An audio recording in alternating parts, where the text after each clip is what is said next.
David's absence. On my screen, I called Nicholas, but Diane Emerson. I'm the vice president.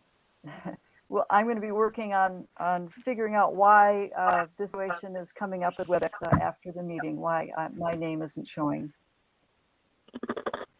Okay, so here we are. Well,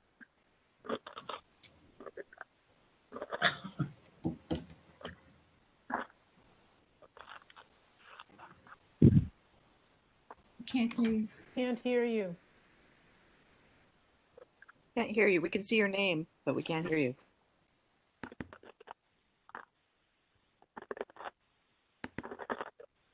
Nick, did you hear my request? Oh, I was wondering if you could give a brief technical overview for people on WebEx, keep themselves muted, all that kind of stuff, if you would please. Yeah, that's the big one. Please don't join on more than one device at a time. Even if you have multiple people in the household, just use one house per. Feedback loops can get pretty bad. Make sure that you remain muted when not speaking. And to unmute yourself on the phone, it's *6, I believe, will Yes. unmute you. Awesome. And I think that is it. Very good. And just so people know, Nick will be working on keeping people muted throughout the meeting so that we don't have a lot of background noise. So the first item on our agenda is to review and approve the agenda for the meeting. The agenda for the meeting was both sent out in an email to everyone who's on the email list. It's also published on our website. And so I would just like to see if anyone has any changes they'd like to request for the agenda. I'm assuming most people have seen it. If you do need to see the agenda, you can go to www.vmicc.net, and the tab Next Meeting will have the agenda on it. And I'll just wait for a second to see if anyone unmutes themselves and speaks up if they'd like a change.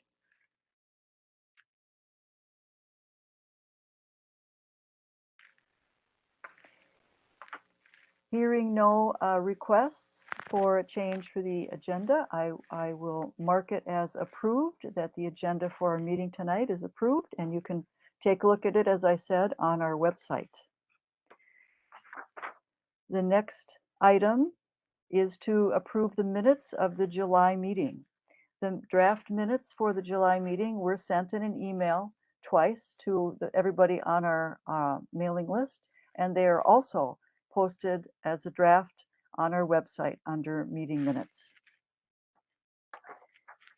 I'm assuming everybody here has had an opportunity to take a look at those meeting minutes, but I'll just give everybody a chance to refresh yourself on those meeting minutes and see if anyone has any corrections to those minutes.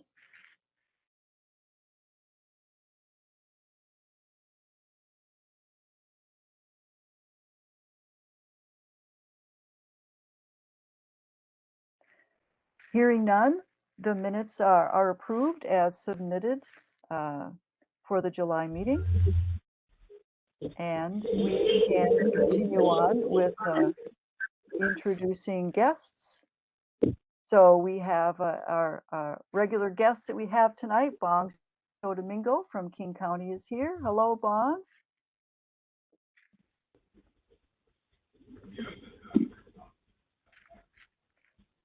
And I'm just taking a look to see if there are any other, and Jeff Floor, Major Floor from King County Sheriff's Office is here tonight as a guest. Thank you for joining us, Jeff, and we look forward to hearing your presentation a little bit later. Are there any other guests from that aren't residents of Vashon-Maury Island with us this evening that we can recognize, or anyone else from King County who's here?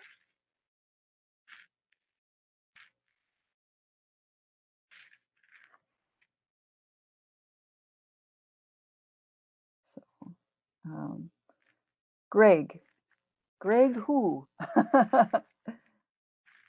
Greg Wessel, but he's also an island community member. Okay, I see what you're saying. Okay, very good. Okay, well, the next item on our agenda is the motion, old business, the motion that's up for a vote at this meeting. A motion was made and seconded, and we're going to discuss it before we take the vote. But the motion was made and seconded at the July meeting, and the motion reads, given that there are limited public access points to Vashon-Maury Island shorelines, the Community Council recommends that the county not grant any road easement vacations that effect such access to those shorelines. So that's the motion, and it's up for discussion before we take a vote.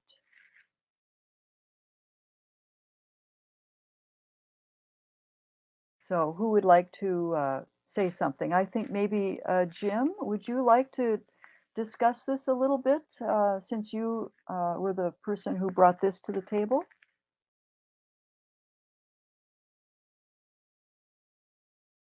And you're calling in, so to unmute yourself, Jim, you need to do *6 on your phone. How's that? Can you hear me? Yes, we can hear you now. So I was walking a couple of months ago around the Burton Peninsula and noticed a county sign that made notice of a road vacation that was an application had been made for a road application. Jim, Or excuse me, a road. I'm going to stop you for a second. Are we being recorded, Nick? Yes. Okay. Very good. Because it doesn't. Yeah. Okay. Cool. Please continue, Jim. I'm so sorry. That's okay. Application for a road vacation had been made on the Burton Peninsula, and I remember from years past with the community council that the county had promised us that they would notify us of any road vacations that involved access to the shoreline. And since we haven't been, formulate as a council very long, maybe the county was no longer informing us. But I asked David to look up the RCWs concerning road vacations, and he found a citation, I don't have the number with me, that said that the county could not grant vacations that involved shoreline access. So I'm kind of asking Vaughn, I guess, to find out what the status of these kinds of applications are and why the county would accept an application if the county can't grant it. And I guess I would vote in favor of the motion, but I would also consider a postponement to have Vaughn respond in the future if that works better for him.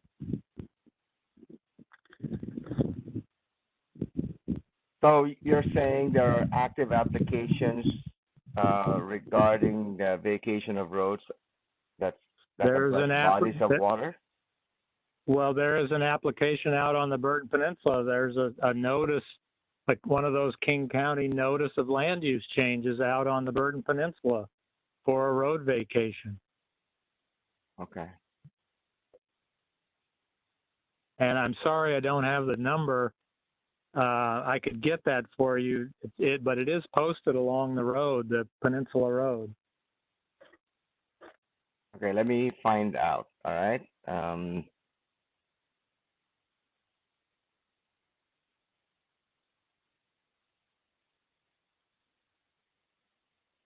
I mean, if you don't object, I guess I would pass the motion, and then at least the council would be on record as opposing those vacations, even though it seems like they're not allowed. Jim? Yes, David? Perhaps, would you take a friendly amendment to your motion, which would just add, and as precluded by state statute, and I know Diane has this state statute, but and then mention the statute by number. Yeah, certainly, Dave. Certainly, that would be very acceptable. Okay. So Then Jim, this is I'm sorry, Jim, this is the Go ahead. Burton Peninsula? Correct. Okay. I'm firing off an email right now to our road folks and see if they can respond right away. Bong, I can give Okay. you the address if that would be helpful. Yeah, what is it? It is 9103 and 9075. Hang on one second. You're breaking up. It's 91 what?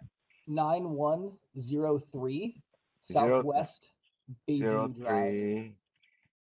03 Southwest what? Bayview Drive. I didn't get that. I'll put it in the chat. Okay, cool.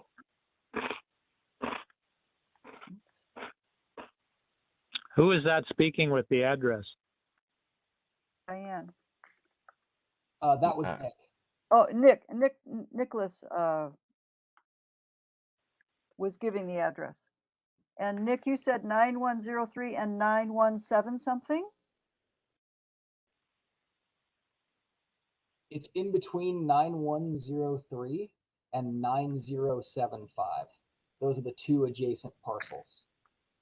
Southwest Bayview Drive, and the road vacation that is requested runs in between those two parcels. Okay.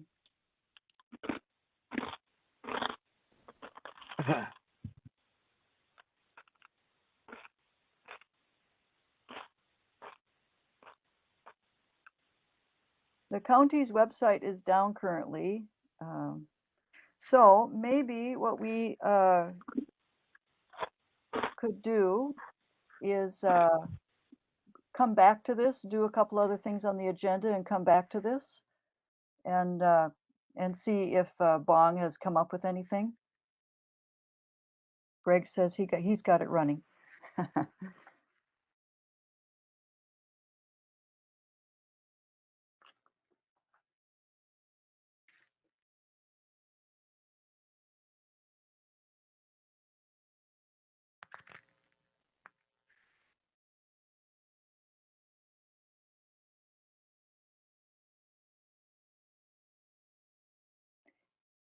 Jim, Greg Wessel you can't see the chat. Greg Wessel is saying that hang on, he's not very fast at this, so be patient. Hey, Diane, perhaps Yes. you could share your screen and show the statute that we're referring to. Sure. Great.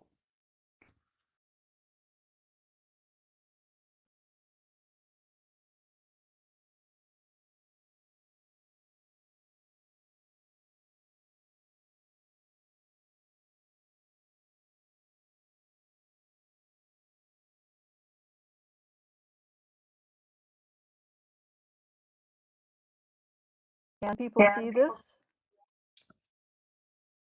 Yes. Okay.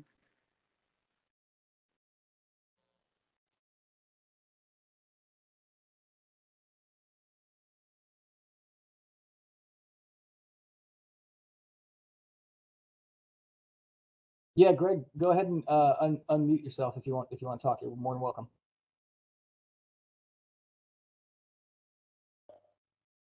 Okay, can you hear me? Yes. Yeah.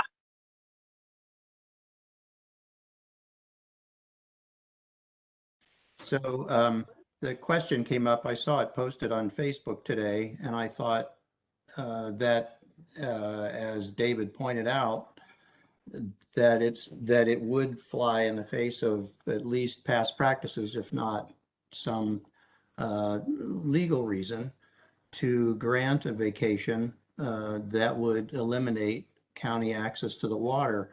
And my comment was, well, did anybody check with the county to see what was going on with this before coming up with the motion for the council to act on?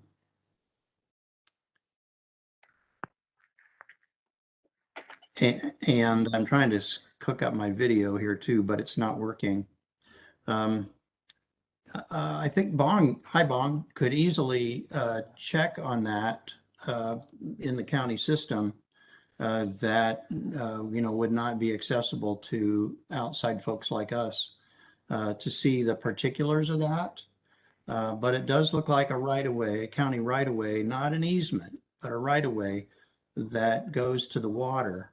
And the right-of-way is just essentially county property. It's the on which roadways were planned to be built, or at least it was set up so that these rights-of-way existed for future roadways. If they ever needed to be built, and in lots of cases they didn't. And so when a road is vacated, usually the people request that who live adjacent request that. And the vacation is basically split between those people who live adjacent to it. So that, for example, this spur right away has 3 parcels bordering it. So presumably that could be split by as many as 3 owners if it was allowed by the county. And they would cut it right down the middle and allow those people to buy their half adjacent to their parcel. If they didn't want to buy it, they didn't have to. I mean, they could presumably grant a vacation for half of a right of way, but it has to meet the criteria. My understanding, again, I never worked for roads, so I never did any of this. That's my disclaimer. And that's why Bong should check with the roads people about it, is that it has to meet certain criteria for them to even grant a vacation, period. And if it doesn't meet that criteria, then it won't be granted no matter who's asking for it. However, people can ask for permission to use the right of way, which is different than having it vacated. And for example, a house like this, it looks like it's close to the water. I'm going to click on here and see if I can see an air photo of it. Yeah, it's down by the water. So they might be requesting use of that for a driveway or some kind of access or something. That actually is a very different story. So because it's a right of way, people have the right to use it. And so people can ask for permission to have a driveway on it, and that can be granted. But if it's, but that doesn't mean the property transfers to title, to their title. It just means that they get permission to use it. Greg, So this was a everybody would get to posted- use it. This was a posted notice of vacation.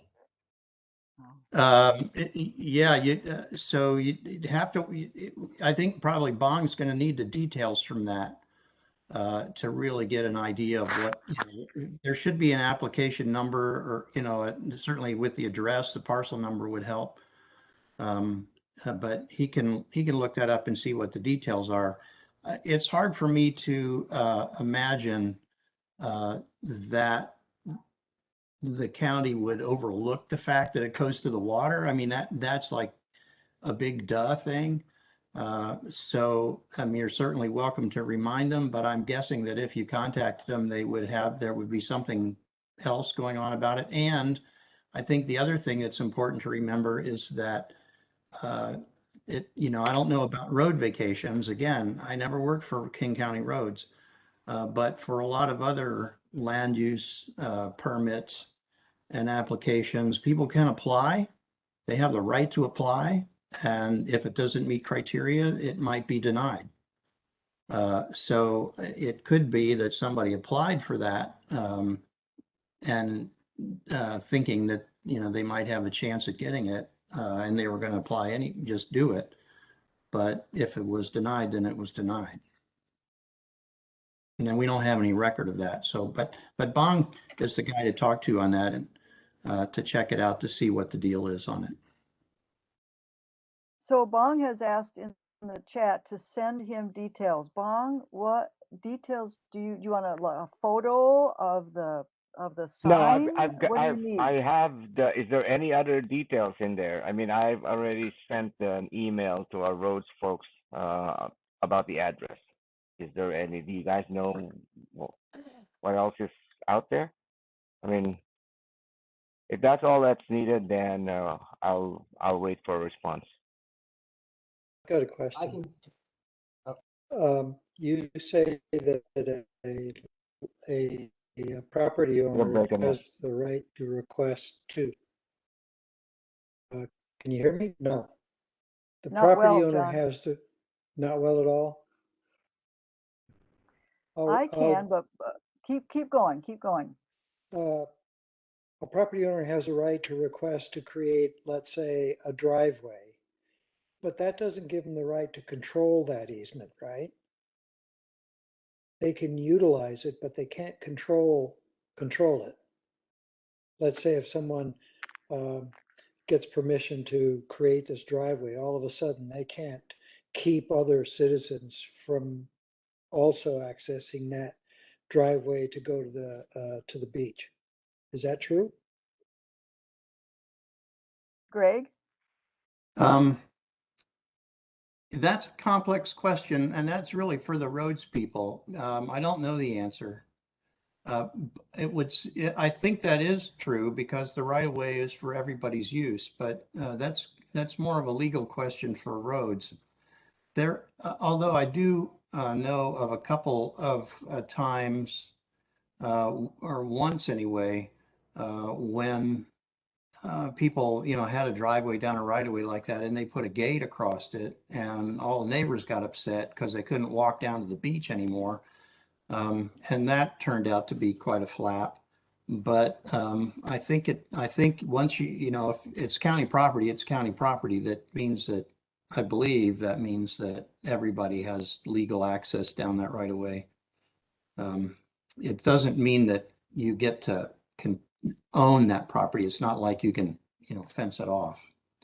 But that's a legal question for roads people. That's just my personal opinion. That makes sense.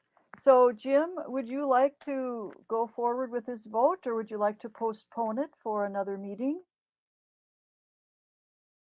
Would you like to amend it? *6, Jim. I have a question before you vote. Oh, we're not voting yet. I wanted to ask Jim about, since it's his motion, we're not voting yet. All right, can you remember me? Yes, Bill, of course. Diane, this is Jim. Hi, Jim. I wanted to accept David's friendly addition to the motion. And I guess I'm a little bit reluctant to postpone it until Bong finds anything out if the county is processing that application. But I guess we could postpone the vote for another month until we find out what Bong has learned from King County Roads, or we could vote on it tonight. I guess I feel like we should vote since it supports the statute. The statute seemed to support the motion. I think we should vote on it tonight. It's your motion. It's been seconded. It's up to you whether we vote on it or not. Okay, I would say let's take a vote. But we need to have the correct wording with the amendment, the friendly amendment. So we need to figure out that exact wording. So currently, the wording is, given that there are limited public access points to Vashon-Maury Island shorelines, the Community Council recommends that the county not grant any road easement vacations that effect such access to those shorelines. What was the friendly amendment, Jim? Oh, Diane, David? I could Yeah. tell you what it was. After you had that first phrase, you could add, and because such an action would Wait, slow. Okay. And because such action would be precluded by RCW 36.87.130, comma. yes. and then that would be the amendment. Okay, given that there are limited public access points to Vashon-Maury Island shorelines, comma, and because such action would be precluded by RCW 36.87.130, the Community Council recommends that the county not grant any road easement vacations that effect such access to those shorelines. That's the wording of the new motion. Jim, are you okay with that wording? I would accept that wording, yes. Good. Well, now I'd like to switch over to Bill and answer Bill's question. Now that we have this motion, the way it's going to be voted on.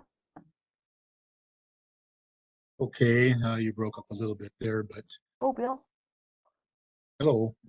I just wanted to make everybody aware that I just recently found out that this whole island is second-class tideland because it's more than 2 miles from any incorporated city limits. And because it is a second-class tideland, then the property owners or the tideland owners own clear down to extreme low tide.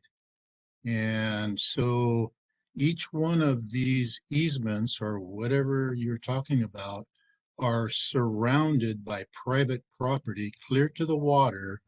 So I don't know what you're doing. That's it. Diane, if I may speak to that. Go ahead. Yes, go ahead.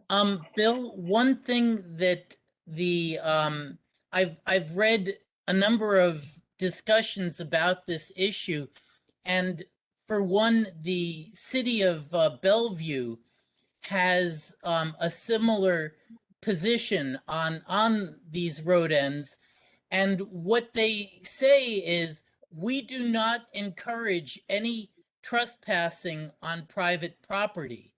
These road ends are essentially fairly straight lines to access the water.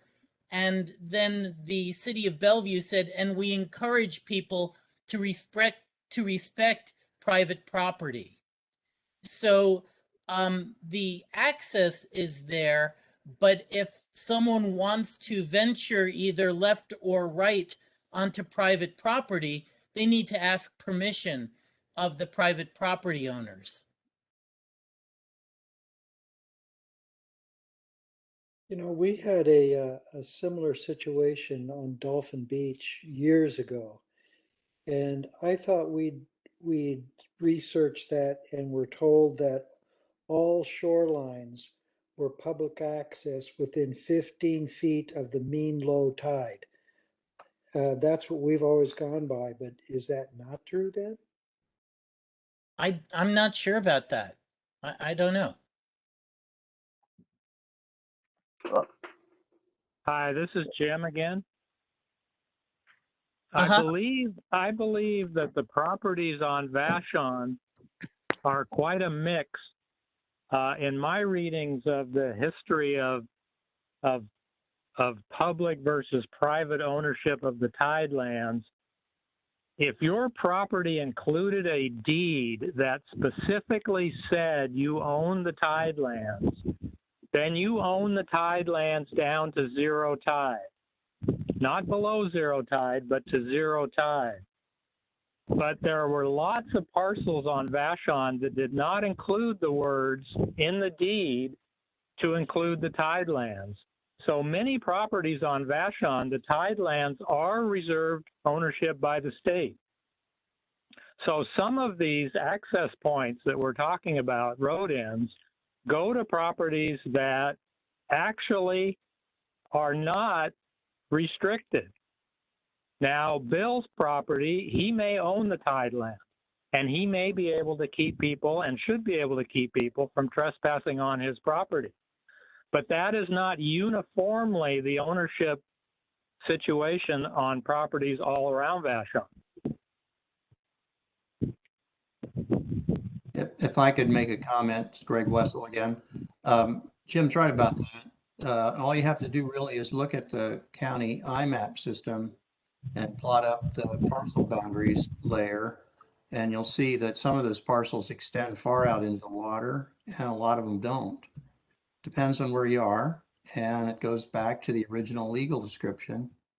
But with respect to the rest of it, as to whether or not people have access along the beach, even in the absence of a parcel extending out into the water, I don't have a clue about that. But Jim's right. Some of those parcels go far out into the water. Yeah, some of them go far out into the water, and some of them actually end at the high tide mark.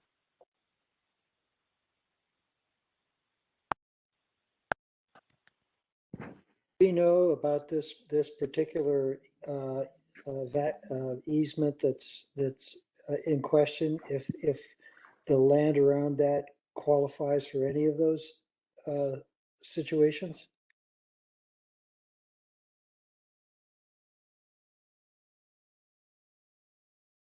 I'm just pulling it up here on my other screen, which I would be happy to share, but I can't. But it looks like the parcel boundaries are maybe not co-registered with all the other layers perfectly, which is an understatement sometimes. And they were drawn before a lot of the other information was in hand. So in this case, if I overlay the parcel boundaries on the elevation contours, which come from the LiDAR, which is a pretty good airborne system, but it's not perfect, and then include an air photo, it looks as though the property line is somewhere down at the edge of the water or a little beyond it. It's hard to say. The right-of-way does extend. Oh, that's interesting. So if you get on IMAP and pull this up, oh, that's really interesting. I would go to IMAP and pull it up and click on the air photo for 2019, if you know how to do that. It looks as though there's another house on that right away that's not assigned an address. I think it might be worth somebody's while to investigate a little further as to what's being done there, rather than to assume that this is a simple case of right-of-way vacation, because it doesn't look like it is to me.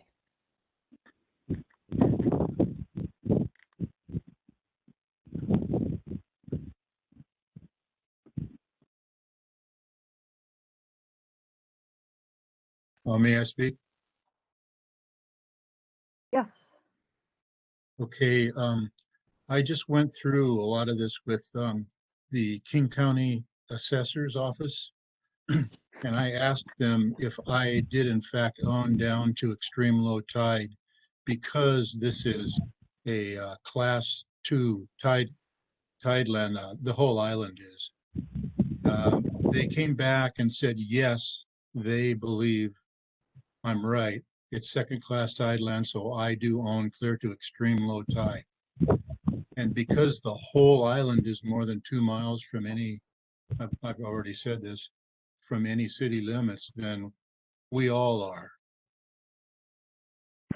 So that doesn't affect the motion on the floor. Well, it just makes it a moot. So I'd like to. No, it doesn't really. Did you want to say something? Yeah, Bill, I think I can address what you're talking about. You're thinking that the parcels, that this is an easement that is granted by the landowners on either side, and that they actually own all of the tidelands. Is that correct?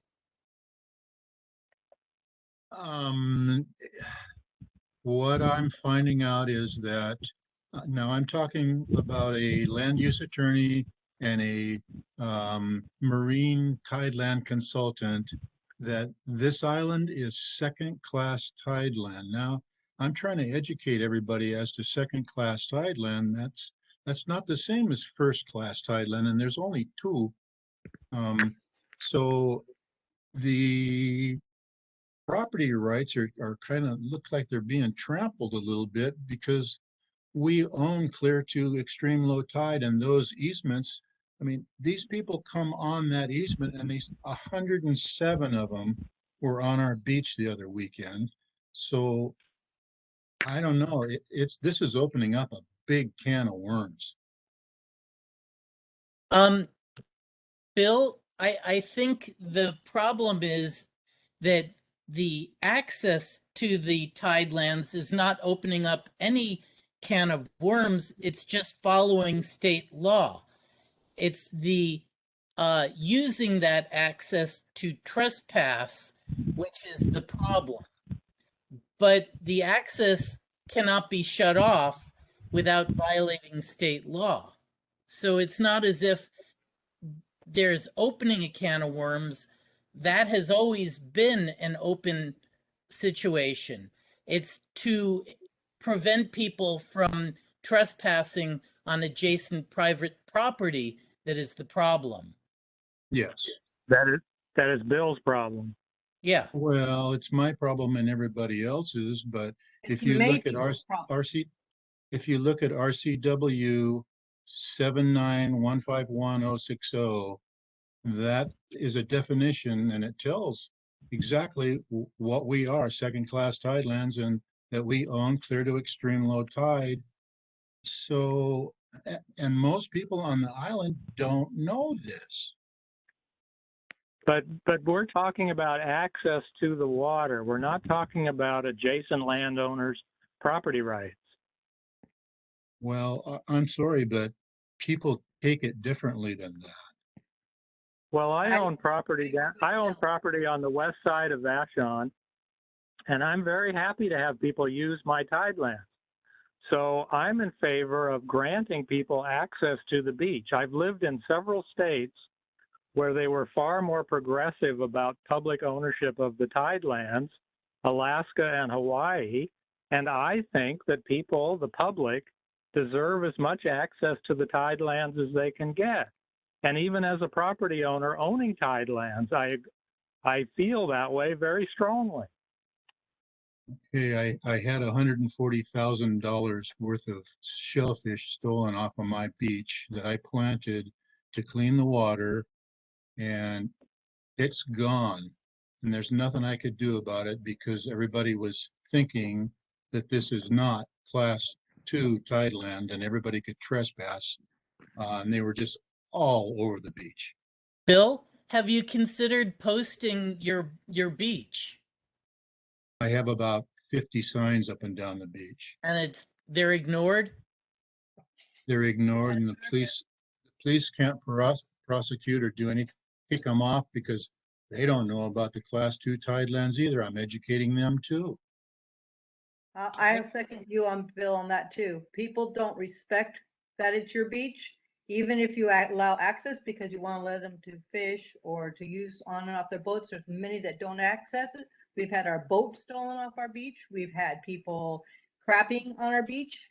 Yes. You know, right down in front of us, in front of our view, people pulling down their pants and crapping right in front of us. So I'm right next to Bill, and we have the same thing. Nobody will do anything for the private to support the private property to protect it.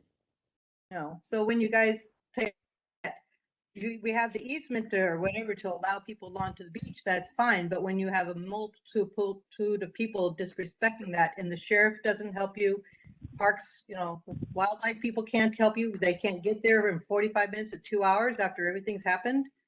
It becomes a problem. And there's also been occasions where people will threaten you when you ask them to leave. Well, people, we have the good fortune of having Major Floor, who's the major for this entire precinct, in our meeting tonight. And I'm sure he's listening to what you're saying, Bill. And when he has a chance to speak, we can perhaps ask him about that, because he will be speaking later this evening. Well, hopefully he will, but with all the yelling I've been doing, he probably already knows. I think he has a good attitude about that. I think he's been yelled at before and he survived. Bill, we're calling that yelling. I invite you to yell at me every day. That's the nicest yelling I've had in a long time. Okay. Well, Do you want, it is very David? Do you want me to frustrating. comment right now on some of the stuff I heard? Sure, I would love that. So I have the utmost respect for what you folks are dealing with and what goes on. I heard a lot of different issues. I heard trespassing. I heard theft of shellfish. I heard defecating in public. I heard threats. The way we would view those is as different issues. So if you're threatened on your beach and you call and the people are there and they threaten to harm you, that's a call that we need to go to. And if we're not going to it, you have avenues to report that gets back to me. If we have a theft of that much shellfish, Bill, I would punt that to Fish and Game. That's their wheelhouse. That's what yes, we are in a muddy, well, excuse the phrase, but we are in a muddy area when it comes to beach trespassing and property rights. If it's clearly posted and it's articulated, the deputies are not going to be making a physical arrest. But if they are trespassing clearly on your property, say you have lawn or they're up on your private area, we're going to respond and deal with that. It's not going to get coded as a super high priority call, even though it's super important to us as property owners in the moment. They may not get there very fast. But what I'm asking for is deal with the individual issue. So if it's, again, pooping in front of you, threatening you, theft, deal with it. And I'm always available for an email or a contact, and we can deal with it. And if you're not happy with how we handled it, we can look into it, or I'll give you a straight answer on why we did or didn't do something. So I'll yield my time back for your discussion, but we're talking tonight about some other stuff. So I wanted to just chime in. And does anybody have any questions about what I said about related to this?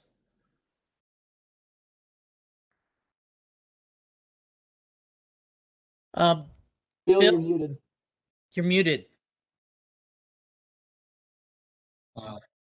Okay, I had another point. When we do call the sheriff, they recite the public trust doctrine and tell me they just can't do anything. So that's why I'm after this second-class tide land, because RCW 79151060 is a law. So And Bill, they're telling you that because they're on the beach. Who is telling you this? the officers that come down and also are the enforcement from Fish and Wildlife. Yeah, Fish and Wildlife, I have no authority or control over them. My deputies, I can see why they're defaulting on the whole beach thing.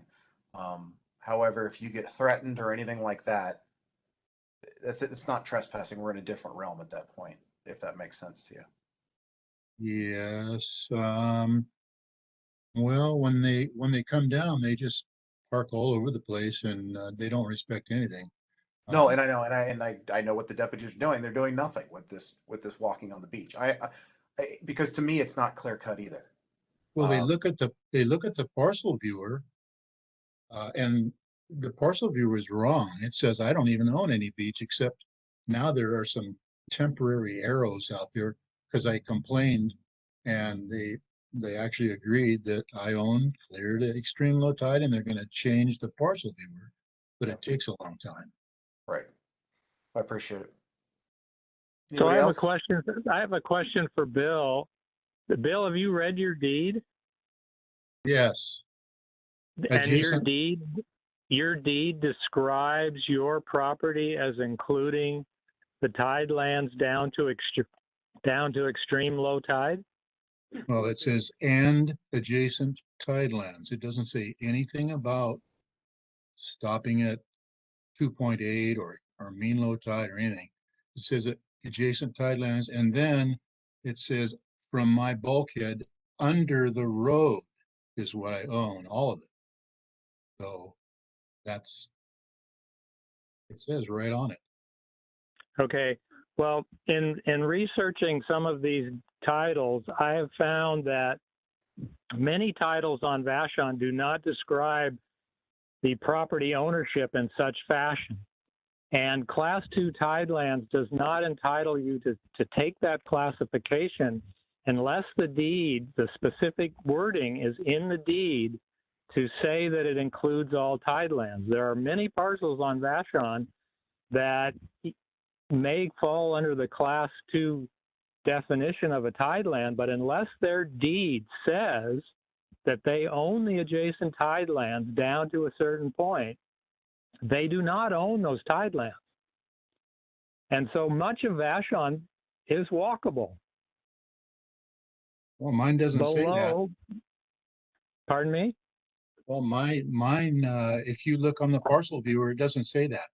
But if you look at the No, that's one that's what I'm saying. You may own the tidelands. All I'm saying is that this is an access question that we're debating tonight, and some of those access points may be to areas where people can legitimately use the tidelands. no, I don't think you've read up on Class 2 tidelands and so forth, because there's no. Well, I have read up on tideland ownership, and Well, what other tideland ownership has to be specified in your deed. Well, what other than Class 1 and Class 2 tidelands are there? There are Washington State owned tidelands. There are none.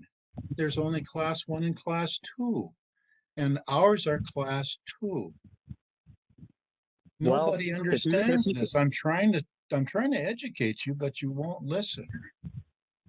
Well, I guess it's a legal question, but it still doesn't affect the issue of the easements to saltwater.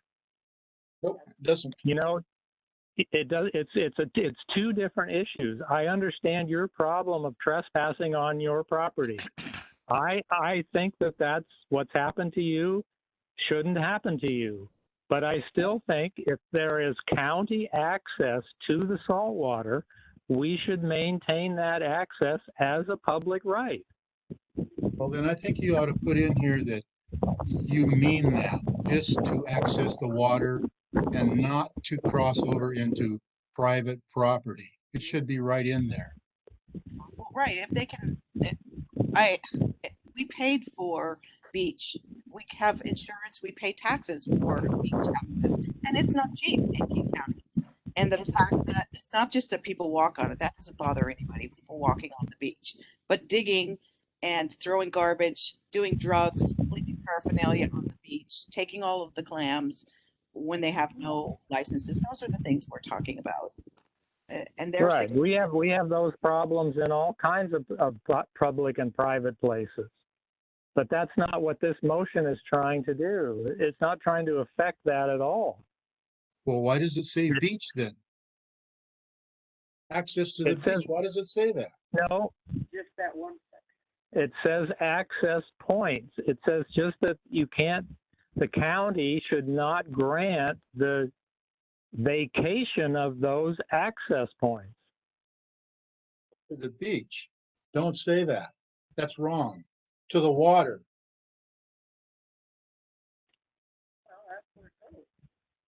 Bill, in this particular instance, that county is county right of way. No private person owns the beach out in front of that right of way. That's not part of the title of either property. I'm not talking about that. I'm talking about either side. Right. And well, but all we're trying to do is protect the easements that go on with those vacations. Well, then we're say not that. We're not talking at all about the adjacent property owners. No, but you're talking about water access, and all we're seeing is diggers and more diggers and more diggers pouring onto our property and never going in the water. Well, Bill, it sounds to me like you need to be in touch more with Fish and Wildlife, because they would be the people enforcing, your shellfish rights. I sent all of Fish and Wildlife several emails, and I'm all over it, and also the Department of Natural Resources. I'm all over that too. Have you heard back from them? Yes. Well, they say they're looking into it. Well, King County told me that I am second class and they are going to change the parcel view. Bill, I think that a discussion about the tidelands and about the trespassing deserves more discussion at a later date, because I think it's a strong issue and we need to address it. But this is a different issue because this is just access in a straight line. And the county has no choice to, vacate it. They cannot do that under state law. So that's essentially, we're just saying you need to do what you need to do to the county, but in terms of enforcement of property rights and preventing trespassing, we need to look into that more. I agree with you. It's not a good thing. Well, if you open it up, what's going to happen? But we're not opening it up. It's always been open. Guys, I think Okay. this has been a really good conversation, because what we're hearing is two different issues going on that are both significant and they affect the community. One of them is trying to maintain an easement, and the other one is the shoreline property owners feel like they have a big problem with people coming onto the property and misusing it. There's two conversations, and they're both really good conversations to have, but I don't think we should mix the two of them together. I think we should deal with this easement problem. And then, Bill, I totally agree with you. We need to talk about this, because it seems like there are a lot of people who are very concerned about it. Governor's Row is full of people that are just to wits end. They don't know. There was 3 ladies on the beach with their arms crossed, not letting any of these diggers past. So they're just red in the face. They've kind of given up, because every time they call the police, they get some other excuse, or they run into something like what you're trying to do here. And I sure would like to see this. If we vote on this, I'd like to see that it goes in a straight line to the water and can't overflow up to either property owner. Nothing else. No beach access. None. I think that what you guys, when you pass that motion though, it really does affect, even though you say they're two separate issues, the issues are really interrelated, because if you allow that access, then you're providing a portal for people to get down and make it easy for people to get down to those beaches and go to the private properties, because you have this road that, and everybody assumes because that road is there, that public access is there. Yeah, but you have to keep in mind that access exists. We're just trying to maintain it. So but I it's think not that like we're trying to create access. The access is there. Right, but I think that property owner might be trying to get a vacation because of what he is experiencing, possibly like what Bill experienced. And so you have to look at maybe what the cause, why that person is asking for that vacation, and not just assuming that they maybe don't want people driving down the road. Maybe they're dealing with the same issues that a lot of other property owners are. And that's the only way they can stop it, because they can't stop it any other way. I think that's a possibility, but like I'm thinking that that's a different issue, and we need to take that up. I agree. But if we vote to no longer discuss easement vacations, then you table that ability for property owners to maybe have something to do in order to battle what's happening on the beaches. Thank you, but I think that's David, I think that's the vote. Yeah, according to David, the law says that they can't be vacated.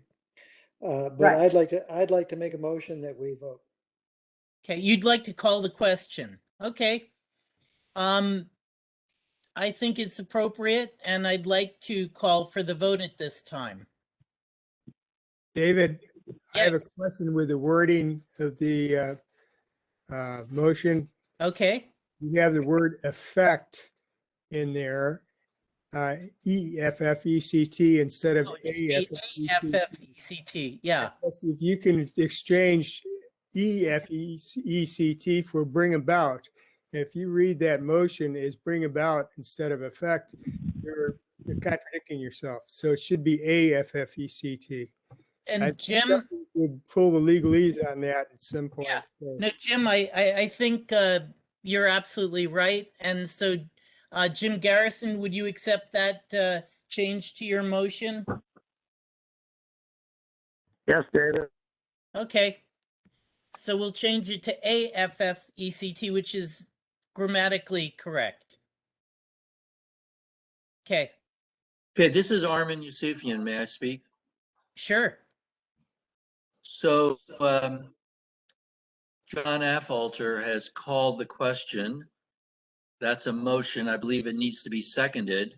And then that is a motion that itself has to be voted on, requires a 2/3 vote to pass, to then move on to a vote on the motion.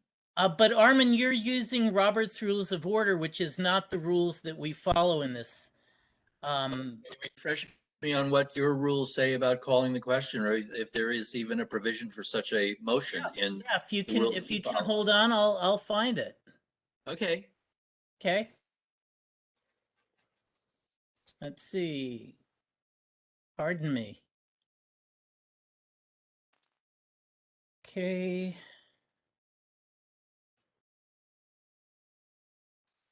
I am remembering now that you're not following Robert's rules, you're following this other alternative parliamentary procedure. Correct. And let's just see, trying to find the rules here. It doesn't make sense under any parliamentary procedure that one individual, and John, I consider a friend, so this is nothing personal, that one person without even a second can. Yeah, no, it should debate. It should require a second. You're correct. Or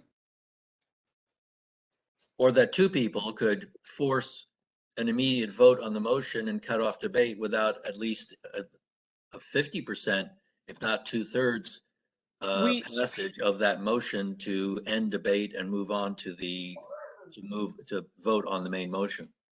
You know, I'm trying to find the rules that we're following.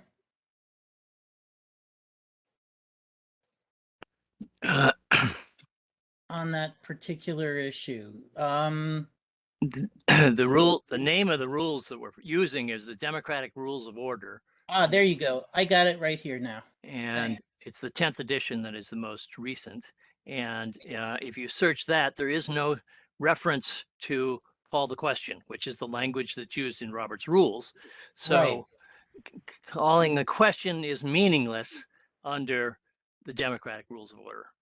So there may be no provision for even doing that under those rules. Okay. Sounds like. Let's see. So the parliamentarian should be telling John his motion is out of order. Okay. Yeah. You guys are agreeing with me? Yeah, I think it says here on page 22 of this book, Democratic Rules of Order. Members who believe discussion is complete sometimes call out, "We are ready to vote," or the chair might ask, "Are you ready to vote?" The response is a guide for the chair only and does not force a vote. A member who believes that the chair is calling for the vote too early or is delaying too long can rise on a point of order, page 32, and move that we delay the vote for the more discussion or that we vote now. Such a motion needs seconding and should be voted on with little or no discussion. Okay. And it's unclear what the threshold for passage is. But okay, so I'm back to being kind of right that it requires a second and it requires to be voted on. And the issue is whether the threshold is 50% or 2/3. We've all learned something about parliamentary procedure under the democratic rules. Excuse me, I didn't understand. Is that whoever said, what do you mean our vote in and of itself?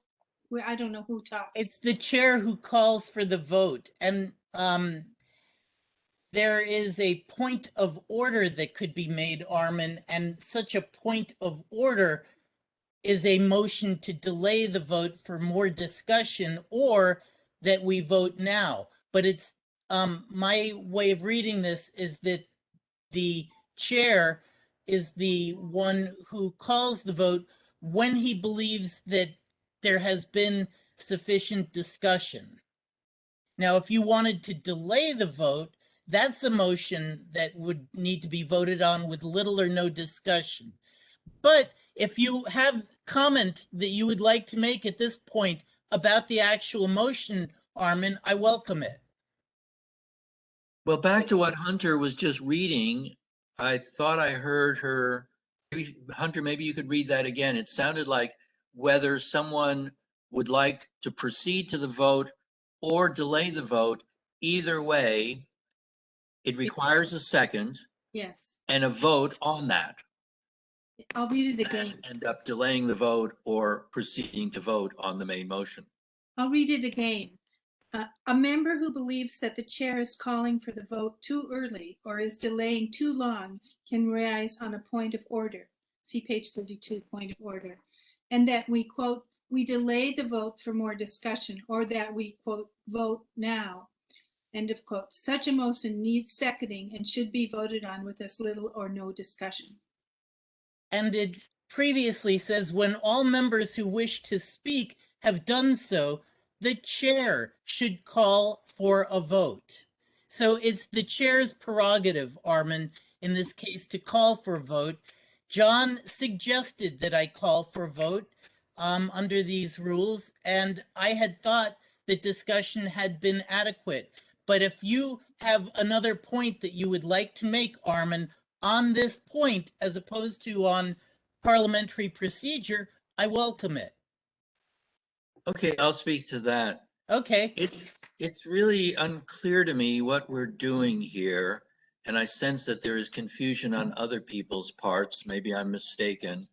What I haven't heard is really a clear articulation of what's good about this motion and what's not good about the motion. I really have no clue one way or another. I was hoping that there'd be some pro and con debate by informed speakers, and I would learn something in the process and get educated. Maybe that's just not going to happen. So, I mean, I'm sort of, I don't know what way to vote because I have a sense that there are things I don't know about the implications of this thing. Armin, have you read the statute in question, the state statute that would preclude the county from vacating this right-of-way? No, it wasn't until I started listening to the discussion, and I joined the meeting late, so I apologize if I missed some things. Okay. That I realized, oh gosh, I mean, I read the motion originally a month ago, and I thought, oh, well, this sounds like something interesting. I wonder what's up with all this. Not thinking through that maybe there's already some RCWs that address this, and maybe we ought to read those. I mean, none of that occurred to me until I started hearing this now. So there isn't time for me to pull those up and read them. Well, actually, Armin, if you don't mind, I'll read you specifically what the RCW says because it seems quite clear. And that is this. The RCW is RCW 36.87.130, and it states vacation of roads abutting bodies of water when authorized. And it starts out, no county shall vacate a county road or part thereof which abuts on a body of salt or fresh water, unless, 1, the purpose of the vacation is to enable any public authority to acquire the vacated property for port purposes, boat moorage or launching sites, or for park, viewpoint, recreational, educational, or other public purposes. 2, the property is zoned for industrial uses, or, and item 3 does not apply because we do not border the Columbia River. Okay, so I don't see that this is an industrial use and the purpose of the vacation is for private property owners, it's not for public purpose. So it seems that in this case, Armin, extensive debate is not needed because the issue is so clear. Okay, well, thanks for that. It sort of sounds like the RCW already addresses the issue, and I'm not sure what the point is of this motion. Well, I think, that the county had accepted this request for vacation, and apparently it is perhaps setting it for hearing. And so the members of the council wanted to express our opinion that this should not be done. And so we amended the statute to say, because it would limit access to water and because it's precluded by statute, it shouldn't be done. Okay.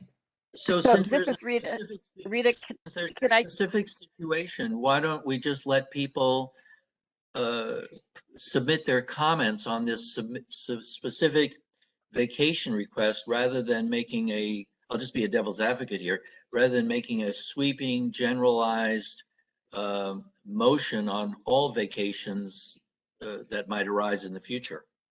Well, Armin, all vacations that might arise in the future that deal with vacation of a road end which abuts a body of salt or fresh water are precluded. So it doesn't seem that that's a gross generalization.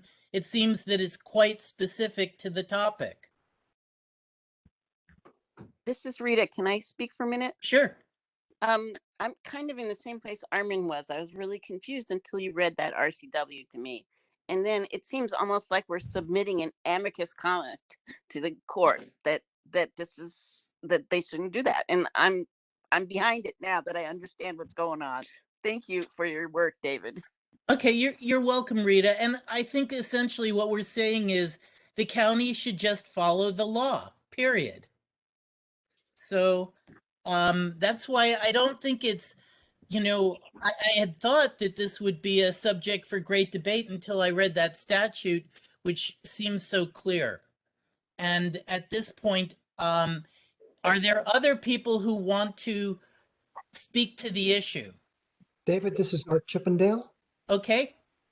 I just came across something from the Department of Ecology. Okay. I'd like to read it to you, see if I can find that right now. Sure. And it says public access over privately owned aquatic lands. When Washington became a state, it asserted ownership of aquatic land seeking to foster economic development. However, the state sold 60% of the tidelands before 1971. We are often asked to what extent the public trust doctrine grants public rights to access these privately owned lands. It is clear from court decisions that navigation on the water is a public right, even if it is floating over a privately owned aquatic land. Under the doctrine, the public can travel on the water in a boat in most places where the water flows.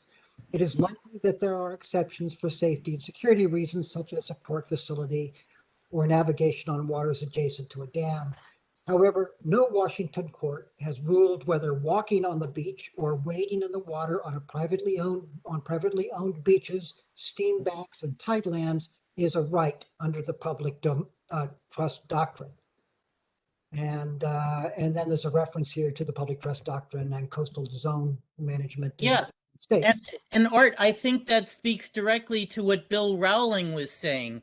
And his issue is with the tidelands, and to go from this right of way, either left or right when you get to the water, may be crossing privately owned property. And that's where that issue arises.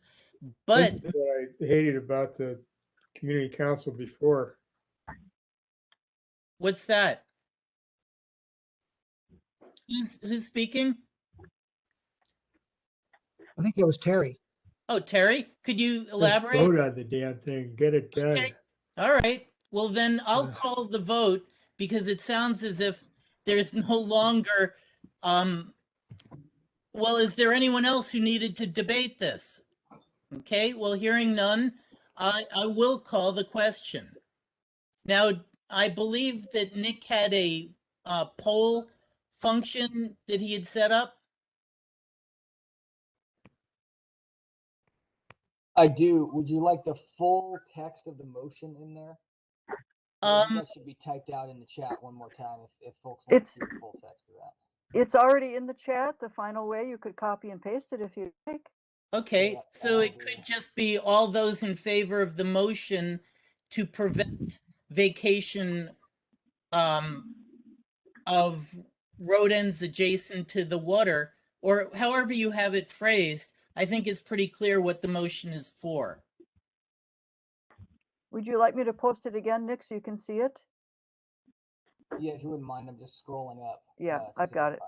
Oh, Yeah, it's about in the middle of the chat. It's at 7:59 p.m. in the time.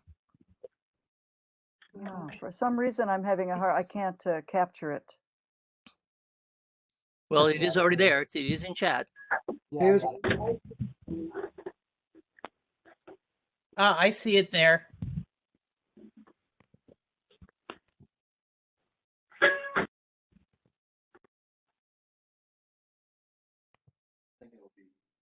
don't understand why you. Diane, this is Jim. Yes, Jim. How do we vote if we're on the phone? We'll have to ask you what your vote is. Okay. Okay, I was able to get it in the chat again. It's Oh, at the bottom of the chat. Yeah, we both Oh, said you did that. too. Okay. All right. And so Good. how do we vote when we're on the call or we're on here, the WebEx? Phone call, I believe you have to just indicate your vote by voice. And if you're not on the phone and if you're doing it on your computer, there will be a poll that will appear and you can vote then. And Nick is setting that up. Yeah, and if you're on your phone, say your name if you wouldn't mind, just so we can sort of separate who's on the phone.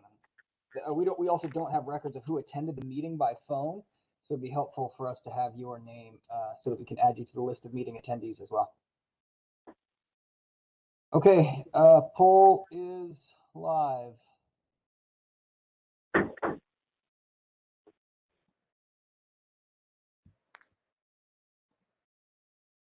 So Diane, this is Jim again. Yes. I'd like to vote in favor.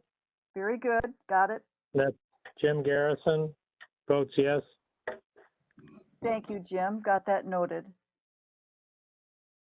This is Armin. I asked if there would be an abstention option, and I don't see one. We don't. The option would be to just not vote one way or the other. Well, I'd like for my vote to be recorded as an abstention. That vote can be considered to be a telephonic because it's spoken expression of the vote rather than being through the computer. So you can treat it the same as you would someone who's calling in. Sure. I just wrote it down. Okay. Anybody else who's on the phone would like to vote? If you'd like to speak and you're on the phone, do *6 to unmute yourself.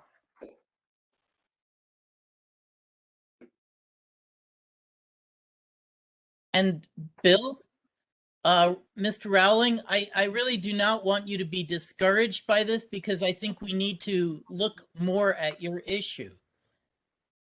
Okay, thank you. Okay. My wife is here too. How can she vote? She can just tell me her name and I'll write it down. Yeah. She can tell us. Yeah. Right, verbally.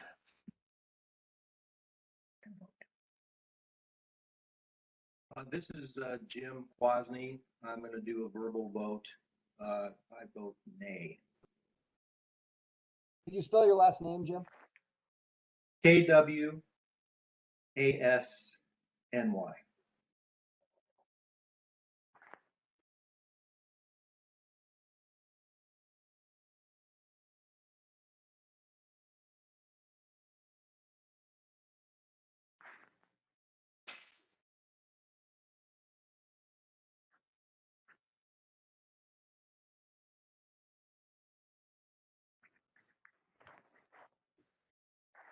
And Bill Rowling, you're muted, so I didn't hear your wife's response. Oh, okay. Susan, you want to vote again?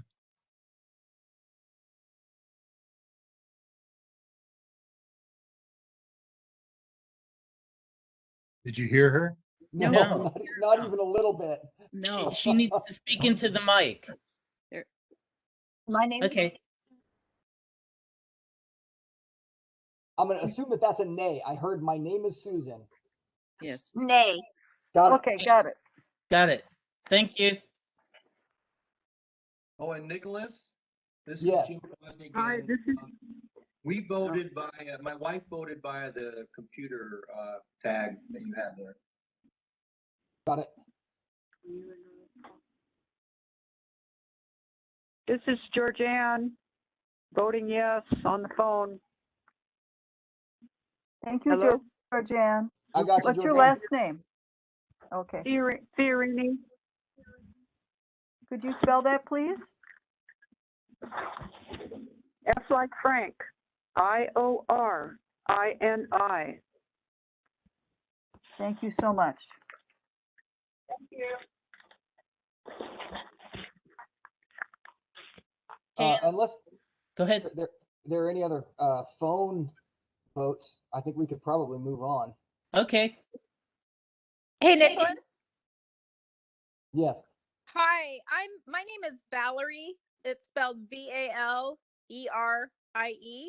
Mm-hmm. Last name Rose, Rose, like a flower. Mm-hmm. And I'm here with Dustin Coe, and we reside on Lower Gold Beach. Mm-hmm. And I'd like to report A. So on that, yes. So Dustin's here with me. He already recorded his online, and I would like to include my name since I reside here as yay. Gotcha.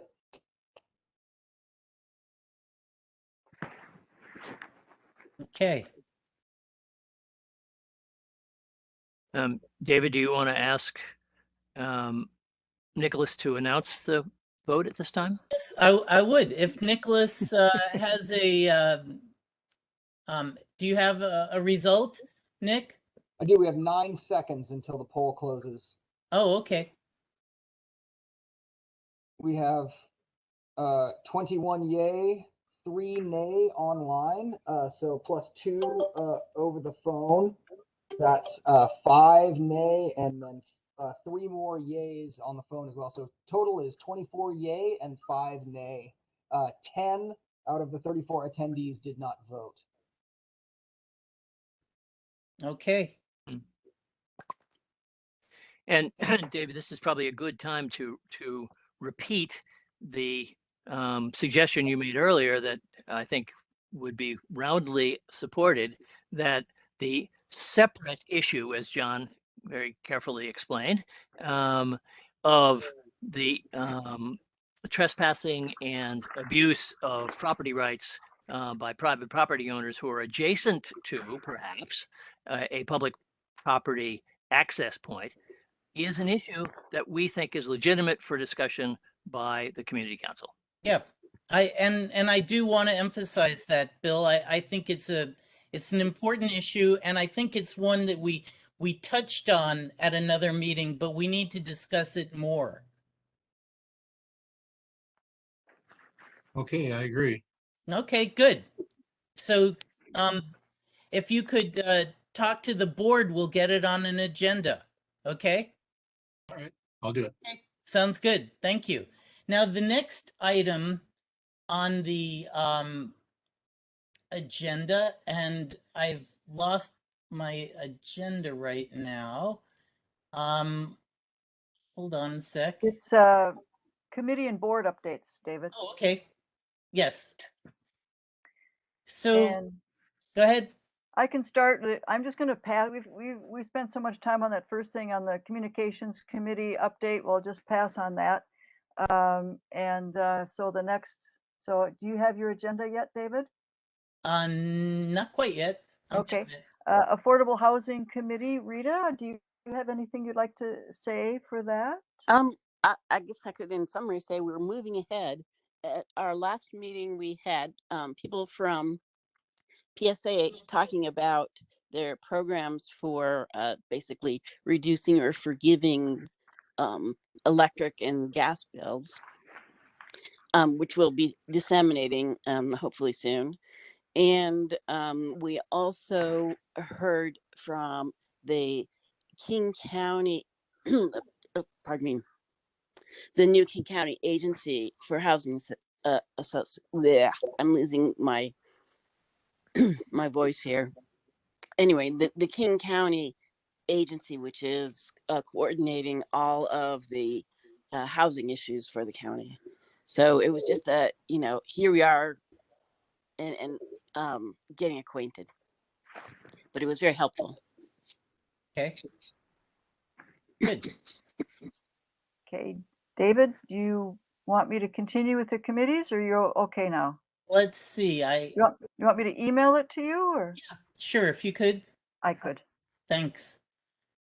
So the next committee, Diane, would be Child Care Committee, if there's anything to report. So right now there is not a meeting scheduled. There'll probably be one. There will be one more meeting scheduled.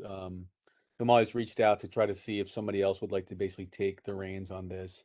Have had a few feelers, but not followed up yet. So I guess stand by and further bulletins this event's warrant. But she's planning on having one final meeting before either turning it over to someone else to a new chair or folding the committee. Wow. Okay. And I would like to mention that on the Vashon Fair Skies, the noise from the airport, there's no formal update, but I wanted to let everybody know that that group is going to be having a meeting in the next couple of weeks. So if you are interested, you can contact David Goebel, and I will put his contact information in the chat for you if this is an issue that affects you. great. Thank you. So then, yeah, I haven't seen your email yet, Diane. It got sent. Hopefully it'll be on its way. Okay. And there it is. Thank you. Good. You're welcome. So then the board update would be next. And essentially, we had our board meeting. What we've been doing is that we have been kind of discussing all of the previous month's meeting at the board meeting to see what we need to do next based on that meeting, and also planning for the agenda for the next month's meeting. This month, August, had a fairly light agenda. And the next item on the agenda was new business, which we don't have any. And the item after that would be an update from the sheriff's office. And we have Major Jeffrey Floor here to comment on the newly passed bill 1310 regarding de-escalation tactics and alternatives to deadly force. So I'd like to welcome again Major Jeffrey Floor. Hey everybody, I'm going to share my screen here. Can everyone see? See the cover page? Thanks. Yes. So in the interest of time, that was a very interesting discussion tonight. This is going to go kind of quick, and we can revisit some of these, but I'll give you the overview. But first thing I would like to do is give you some updates for the VCC. I want to go back a little bit. I didn't talk to you last week. We had the Strawberry Festival. It looks like it went really, really well. And I ended up, usually with the Strawberry Festival, we have off-duty deputies and regular performance deputies on duty. Sorry, I just lost my place. This year, however, we weren't quite sure, and in talking to the organizers, how many people we would get. I was concerned with the attendance happening, lots of people showing up because people have been cramped and stuck inside. So what we did was I ended up staffing it with overtime deputies out of my operations budget. We didn't look for any off-duty hiring because I was concerned we'd have quite a few people show up. So I ended up doing 3 deputies and a sergeant each day. And it turned out really well and we got great feedback. So I don't know if anybody here saw the deputies or interacted, but I got some good reports back from the committee folk, the organizers. We had a fatal motorcycle accident about 35 days ago, 40 days ago on the island. That I'm just giving you an update on that. There was no drugs, no alcohol, and it basically appears that someone turned out of a driveway in front of a motorcycle, and we don't know how that ended up, unfortunately. Does anyone have any questions on that accident? We had a repeat offender that was causing problems downtown. We worked with the prosecutor's office and the detectives at my precinct, and we worked on getting charges, but also trying to get this person some help. That appears to be having some success, which is great, triaging these problems. And because we're not looking to incarcerate a whole bunch of people and we're not looking to lock someone away, but we are looking to protect property and people's safety and get people the help that they need. So that was, we really put in a lot of effort. I'm not using the person's name out of privacy, but most people know who I'm talking about. Really exciting arrest that was made since I last saw you folks. Everyone can still see the picture, correct? All the drugs on the table? Yes, cool. So here at the precinct, I've talked before about the special emphasis team of detectives that you have that serves Vashon, Skyway, and White Center. This was a large drug bust that even some of the drugs were tracked out to the island. This is over the blue pills and the baggies right there. There's over 7,000 fentanyl pills. This was an interdiction case that my undercover team detectives picked up some load cars coming out of cartel safe houses in the Southwest, coming to our area to spread this poison. Those blue pills are fentanyl. They're M30s. They're made by the cartel. They're made for people that are addicted to OxyContin, and there's no way to tell how much fentanyl's in each one. That one dose can kill you. We lost a 15-year-old in White Center that used it once a few months ago. And as you folks know, drugs and guns go together. So in this search warrant, we had multiple stolen guns and untraceable ghost guns. There were several upper and lower receivers, which are different parts of the weapons that weren't serialized. You can see the drugs in the foreground of the picture. In the back, that's a sniper rifle that was part of the arrest. In front of this picture is your drug dog Fury. He was part of the search warrant. And there's a side view of all the guns and drugs. This is exactly what I have aimed my undercover detective teams at to help support Unincorporated. Trying to get the guns and high-level drugs off the street. I can assure you that none of the people involved in this case are drug users. They are all criminal, organized crime people spreading poison into our community. All these pictures are public, so if you screenshot it, that's fine. They went to the media, feel free. Even our local council members celebrated this arrest. It was pretty high-end, and then it got overshadowed in the news by something else. So this was a big deal. There are more arrests to come and more things to discover out of these bad guys, but I was really proud of the team making this arrest. So I'll go forward here. So I'm going to talk quickly. I'm not going to go through each one of these items due to time constraints that I've got put on me now tonight. We're going to talk about House Bill 1310 and what House Bill, and I'm sorry, I'm going to just open this up really quick. Actually, I'm going to not share, so hang on one second for me. So there are several laws that went into effect, police reform laws, and what House Bill 1310 did is it changed when officers may use force in the state of Washington. Previous to this set of laws being enacted, if officers had reasonable suspicion that a crime had been committed, they could use force to hang on to the suspect until they developed probable cause. Now, to use force in the state of Washington, you have to have probable cause to be making an arrest. So let me simplify it as a scenario. A call from downtown Vashon, somebody just stole something and they're a white male with yellow pants and a yellow shirt and they're walking down Main Street.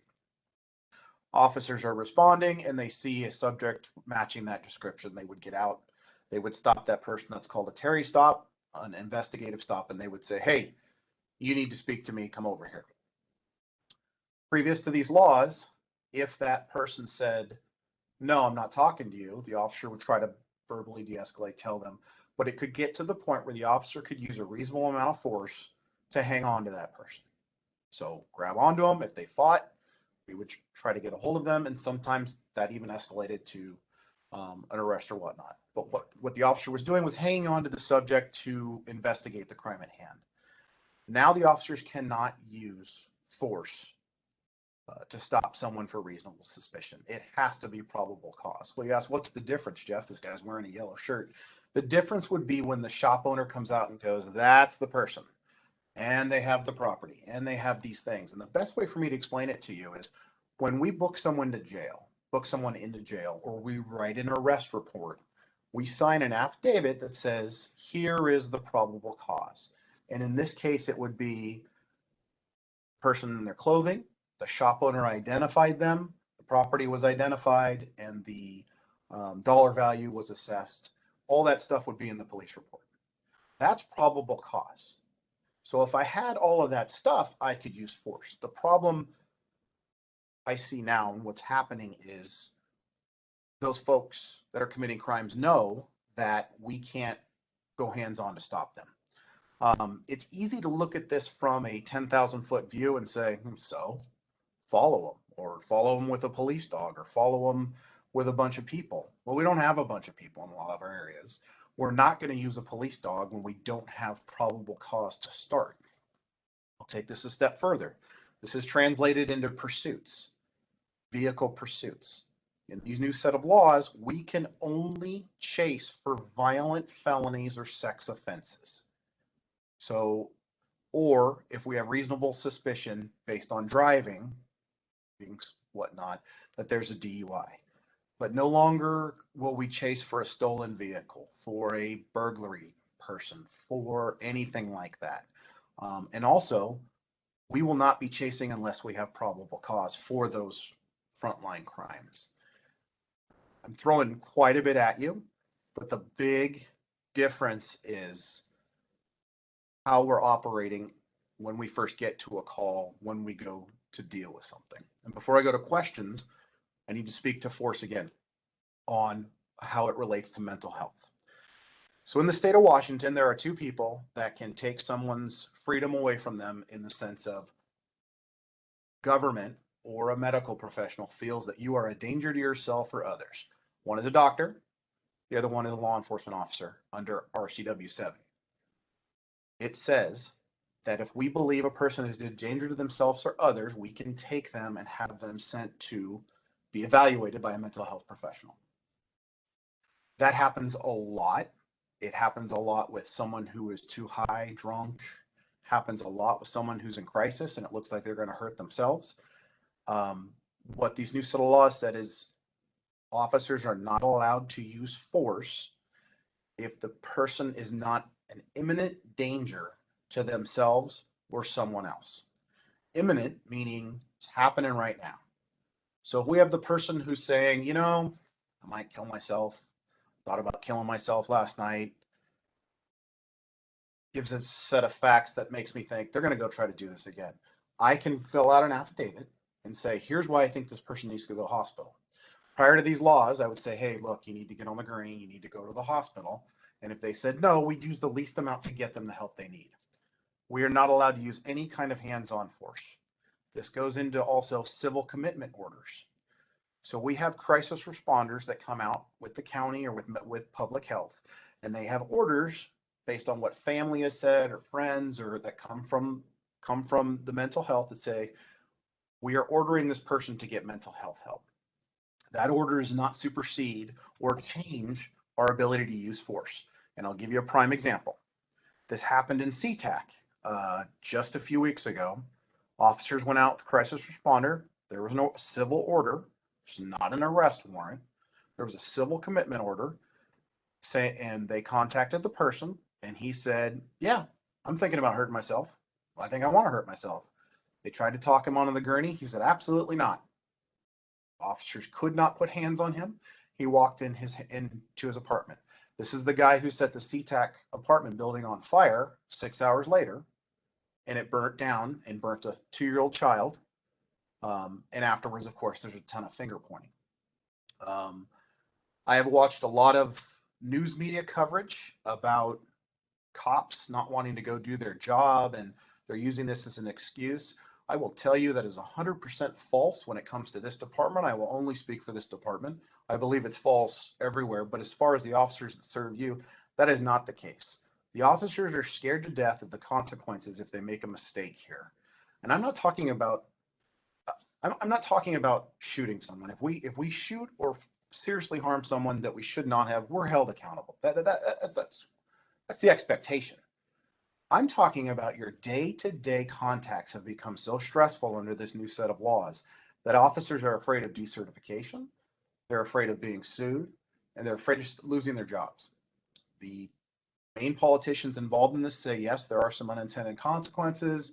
We need to go back, but that's not what we meant. Well, it's really hard when you put something in writing and then tell the people that have to operate black and white, well, that's not what we meant.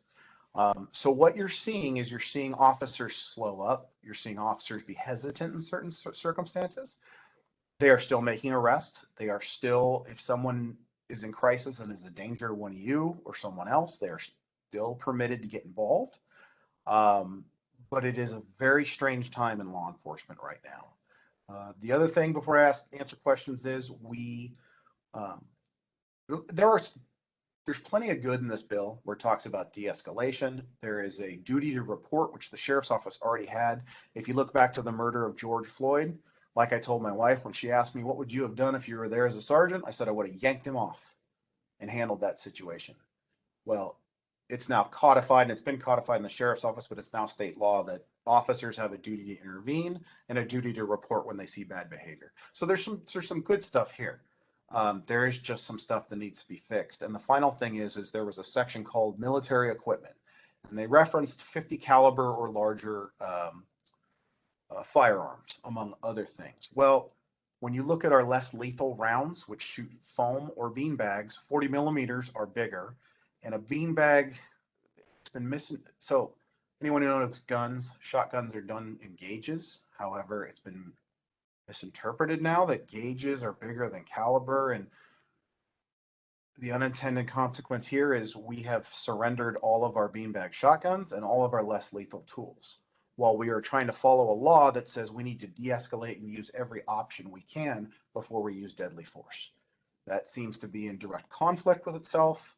The Attorney General has not written an official opinion yet, contrary to what was in the media. And we are trying to get this hashed out because I want my folks to get their less lethal tools back. Because right now, the only less lethal tools the deputies have are taser, baton, and pepper spray. Before this, we had beanbag shotguns, which have a standoff distance of 50 to 75 feet, and 40 millimeter, which basically is shooting a tennis ball downrange, a foam round that could be up to 200 feet. So I just threw a ton at you guys. And I apologize for going quick. I have to hit the road at 8:55.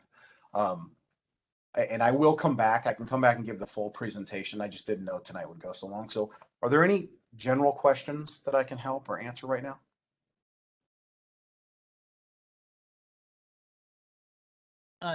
Jeff, is there a plan to go back to the legislature to rework this? Yes, good question, David. I have talked to our county council members and I have talked to the legislative aides, and they are planning on making some adjustments, especially when it comes to the military equipment to get us our less lethals back. I've heard right now they're not going to call a special session at this point. But yes, they are going to, and then several groups, the mental health professionals and the firefighters have been gravely affected by this. Because the cops are standing back in certain instances where the cops always were on the front to keep people safe. And the firefighters lobby what I'm hearing is they're going to make an attempt to change some of these language that says it is okay for officers to use reasonable force to detain someone who needs to go to a mental health evaluation. That's the language that needs to be in there. So good question, David. There's another question that's come in from Evie Horton. Are King County SO staff trained in mental health first aid? Yes. Well, crisis response, de-escalation, and crisis intervention tactics. Yes. Quite a bit of training these days. We actually all have our 80-hour in-service that we have to go to now. And I was one of the first, years ago, I was one of the first CIT practitioners. So we've been doing de-escalation and CIT for quite a few years. But yes, we are. Thank you for asking. I have a related question, if I can. And thank you for giving us so much information. I'm sorry you had such a short time to cram That's it okay. in. That was a really interesting meeting, by the way.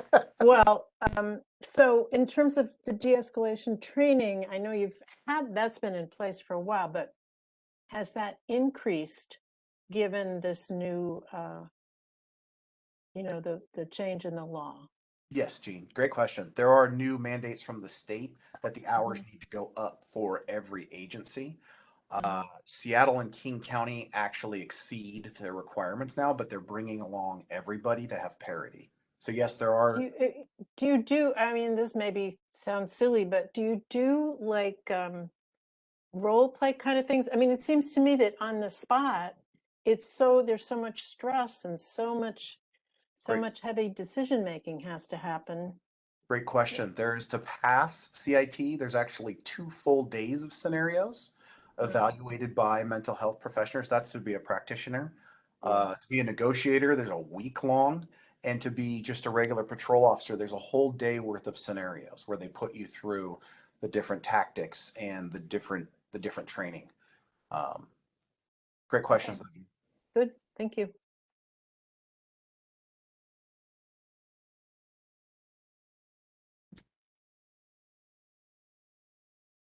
Well,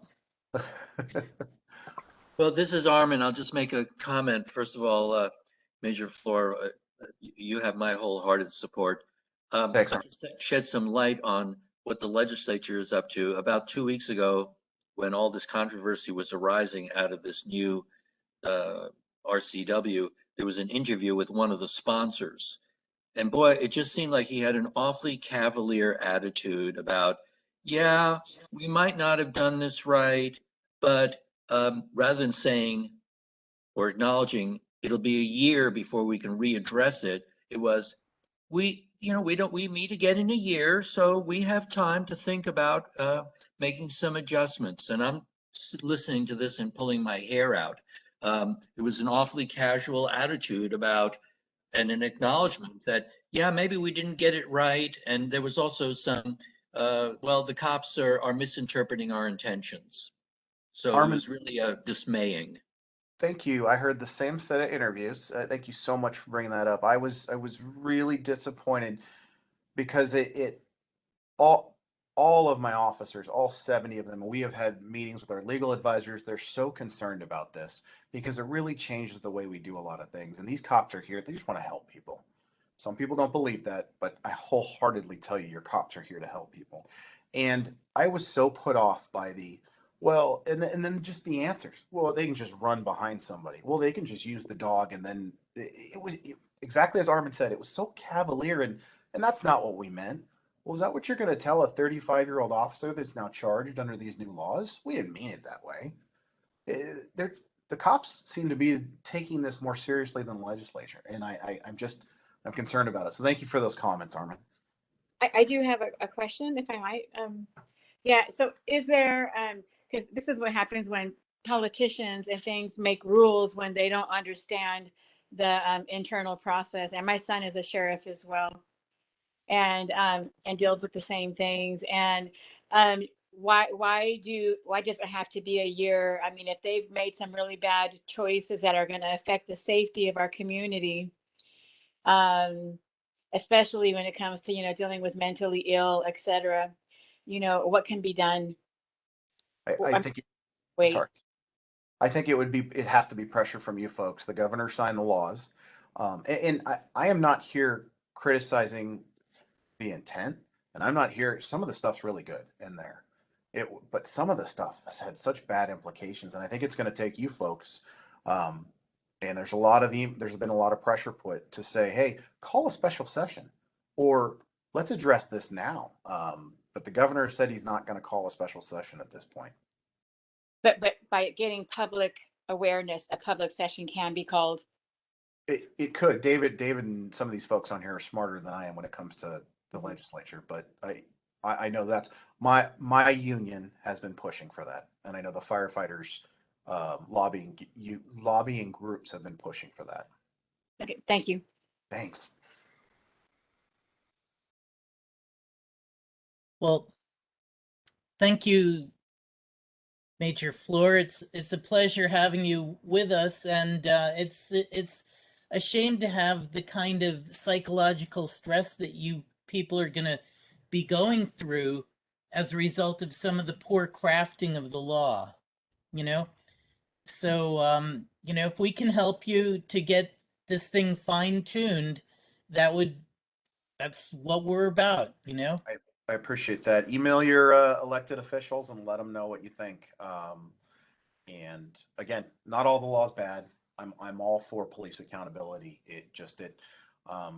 The reasonable suspicion and probable cause. I struggle to look at a questionable police use of force, because there have been many throughout this country that had to do with reasonable suspicion and probable cause. It was like we went there for some reason, and I'm not sure why. I understand where mental health came in, because there's been a cry throughout this country saying, wait a second, I came, or from some parts of the country, I called for help and the officer showed up and shot my loved one. I'm not commenting on those cases, but I understand where the mental health component came from. But how are we going to get folks help when we can't even get them onto a gurney to get that help? You can always still hold the officers accountable if they use too much force.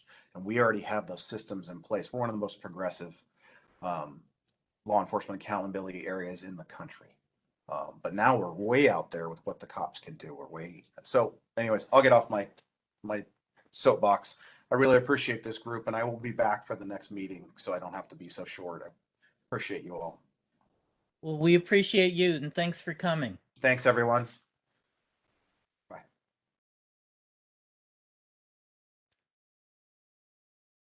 Okay. There is a community update from the Vashon Climate Action Group. Kevin Jones, is he here? That's me. Oh, But okay. before Kevin speaks, I would like to introduce the topic. I've been asked by the group to comment on the United Nations recent report. Yes. Okay. So my comments are paraphrased from a New York Times summary of the UN report by Brad Plummer and Henry Fountain. The UN report that came out a little over a week ago was approved by 195 governments and is based on more than 14,000 studies. Here's the brief.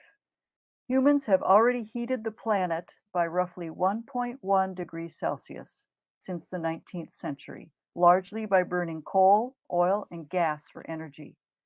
The consequences, we know. They can be felt across the globe. This summer alone, blistering heat waves killed hundreds of people in the US and Canada, including 112 people right here in Washington state. That's only the beginning. Even if nations start sharply cutting emissions today, total global warming is likely to rise to around 1.5 degrees Celsius within the next 20 years. A hotter future that's locked in. There will be more frequent life-threatening heat waves, droughts, and wildfires. Humanity can still prevent the planet from getting even hotter than the 1.5 degrees. Doing so would require a coordinated effort to stop adding carbon dioxide to the atmosphere, meaning a rapid shift away from fossil fuels. We also need to remove vast amounts of carbon from the air. If both of those things happen, global warming would likely halt and level off at around 1.5 degrees Celsius, the report concludes. And Kevin Jones of the Vashon Climate Action Group is here to share with us what each of us can do to help keep our planet from burning up. Kevin. Thank you, Diane. I'll go ahead and share my screen, the presentation, and thank you so much for the summary of the UN report. I think that it was probably not beyond anybody's expectation to find a lot of good. The warning signs are clear, and we're starting to now feel them, as you mentioned. People on Vashon care about this issue. In 2017, there were almost 10% of the island signed a petition asking our utility, our energy provider, Puget Sound Energy, to close their coal plant, which is currently in Montana. And while that hasn't happened completely yet, the good news is that some of those facilities have now closed, and the new law that we have in Washington State will help assure that that plant does close within the next few years. So I'd like to talk briefly about Vashon Climate Action Group and two of the current campaigns that we have going on. The Vashon Climate Action Group was founded in 2017 by Andy James. There is a link to the website there, and you can find us on Facebook as well. And so I urge you to visit and sort of check in to see what it is that we're up to and join the conversations that are out there.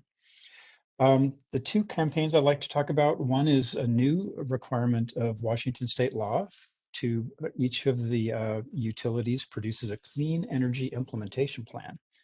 And right now on the left, you can see that Puget Sound Energy has 2/3 of their energy electricity comes from coal and gas. And of course, 100% of their gas business comes from fossil gas. The Clean Energy Transformation Act, CETA, requires their energy mix to be at least 80% of electricity from renewable sources and less than 20% from gas or other fossil fuels. And that actually must be offset. If they don't eliminate it completely, it must be offset by other programs, maybe carbon capture, maybe tree planting, something to offset the pollution that they would still be emitting by 2030. And then by 2045, you can see on the right, 100% renewable energy, no emitting resources allowed after that time. And the key dates are shown again at the bottom of the screen.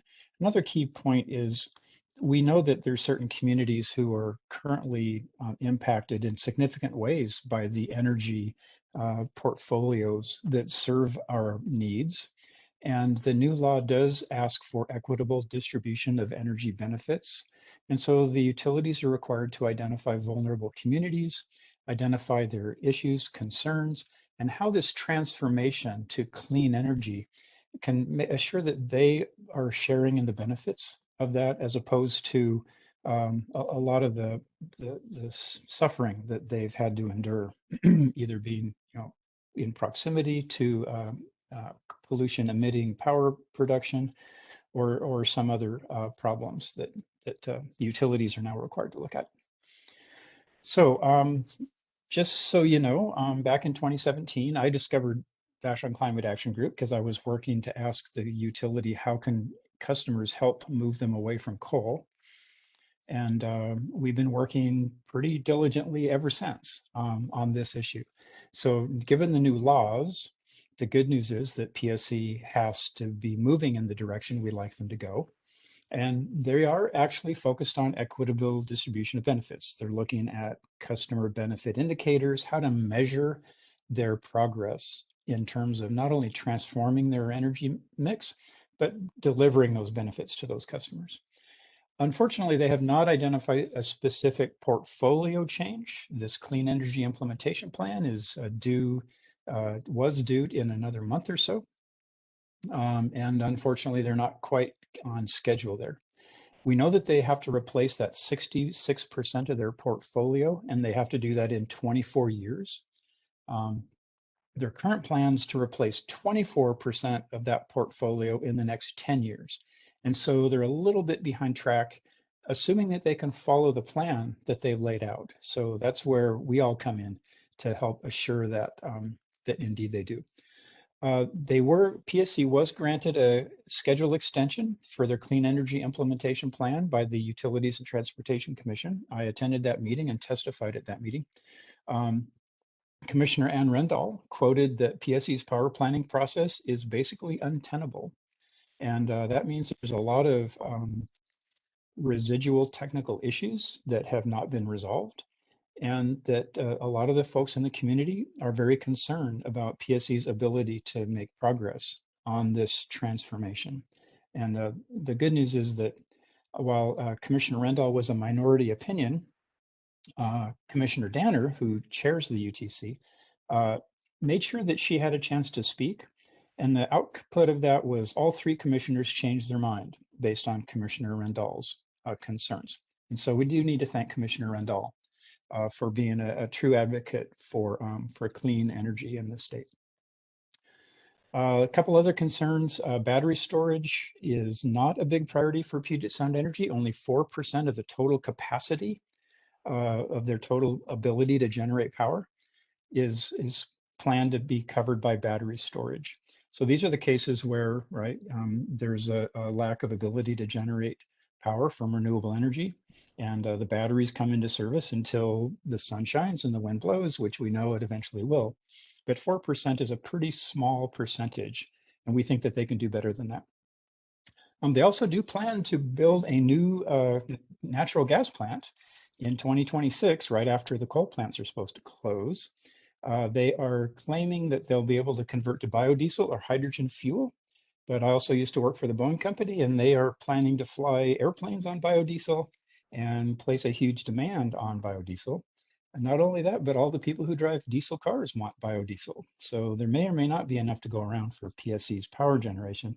And they have lots of alternatives like wind and solar. So these are some of the things that that we're concerned about, as well as they frankly have not presented any details so far in the Clean Energy Implementation Plan meetings about how they plan to actually meet these schedule requirements or their costs. And so they do say the utility would be happy to present summaries of their Clean Energy Implementation Plan to community groups. If the Vashon-Maury Island Community Council would like PSC to make a presentation, I would be happy to work and arrange for that. Diane, you might want to let me know if maybe we'll hold that question until until the end of the charts, which is coming up pretty quick. The second item, unincorporated King County building code updates. Nicole Sanders presented to this group in April. There's her cover slide. And she didn't have a schedule that talked about the proposal, but that information is now becoming clear. And they did delay that. It was originally going to be the 24th or 25th of this month, but now the King County committee hearing on that proposal for updated building codes is likely going to happen in the middle of September, and then go on to the full council maybe October or November. And so organizers have contacted Vashon Climate Action Group. Since it's unincorporated King County, we are a huge part of that county, the unincorporated portion of it. And so they really want to hear what we have to say. So if you'd like to testify for Clean Buildings, which is a large and growing emitter of carbon pollution, give me a call. There's my phone number there, or you can again email me kevinjonvash@gmail.com. So that's out to individuals. Right, and let's see, generally, this is my last slide. If you want to contact us about the campaigns, again, there's my email and phone number. And you can see the banner on the right. This is what we've been working on for the last 4 years. We're making progress. More voices always help. If you want to connect with Vashon Climate Action Group, Andy James at vashonclimate@gmail.com, or you can jump on the Vashon Climate discussions on Facebook and put your hand up, and we'll make sure to to bring you into the conversations. And just wanted to say, your clean electricity team from Vashon Climate Action Group, here we are, the whole crowd of us. Some are more or less active today, but these are the folks you can thank for really wanting to help move our utilities to clean energy. So I'm happy to field questions. I realize we're running late, but thank you so much for the opportunity to speak.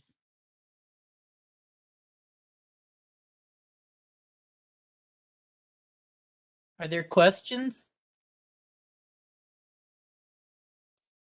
Well, can you say to the people who have criticized this UN report, one example is I think that a large part of the temperature gain in the last 100 years was in the first half of the 1900s before you could blame it on cars and industrialization. And are we going to have, you know, a rebuttal version of this presentation? And are you asking me, David? Oh, no, that was Armin who asked that. Oh, okay. Yes. Go, you can answer, Kevin. You know, it's the I think the UN report says it's unambiguous that human activity is a cause, maybe not the sole cause, but a cause. And you can read the report, it's widely available. There will always be people who are denying, and of course, science is not 100%.